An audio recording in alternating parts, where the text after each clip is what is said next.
নমস্কার, আপনাদের সকলকে স্বাগত জানাই। বর্তমানে বিশ্বের সবচেয়ে ধনী cricket franchise league Indian premier league.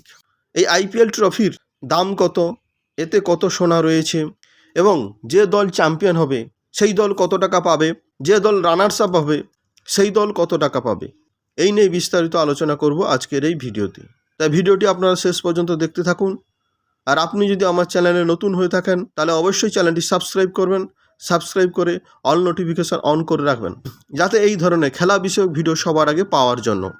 IPL শুরু হয়েছিল 2008 সালে, আর 2024 সালে 22 মার্চ থেকে শুরু হয়েছে প্রতিযোগিতার 17তম মরশুম।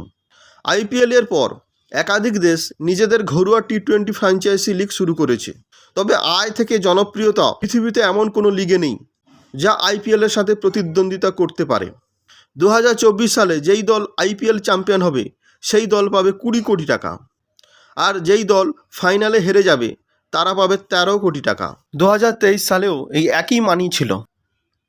আইপিএলে কোটি কোটি টাকা উঠলেও আইপিএলের ট্রফির দাম কত, তাতে কতটা সোনার উপর রয়েছে তা অনেকেরই এখনও অজানা। আইপিএলে ব্যবহৃত ট্রফিটি বেশিরভাগই সোনা দিয়ে তৈরি, এছাড়া রূপো ও হীরের কিছুটা কাজ রয়েছে। শুধুমাত্র বিসিসিআই এটি তৈরি করেছে। আইপিএলের ট্রফিটি ক্রিকেটের অন্যান্য যে ট্রফিগুলি রয়েছে তার মধ্যে অন্যতম হালকা, তবে দামের দিক থেকে এই ট্রফিটি অনেক ট্রফিকেই টেক্কা দিতে পারে। আইপিএলের এই ট্রফিটির দাম প্রায় 5 কোটি টাকা। তো এটাই ছিল আইপিএল ট্রফির মূল্য নিয়ে বিশেষ ভিডিও। আশা করি ভিডিওটি আপনাদের খুবই ভালো লেগেছে। ভিডিওটি ভালো লাগলে অবশ্যই একটি কমেন্ট করবেন, লাইক করবেন, শেয়ার করে সবাইকে জানিয়ে দেবেন, আর চ্যানেলটি অবশ্যই সাবস্ক্রাইব করবেন। সবাই ভালো থাকবেন, সকলকে ভালো রাখবেন। জয় হিন্দ, বন্দে মাতরম।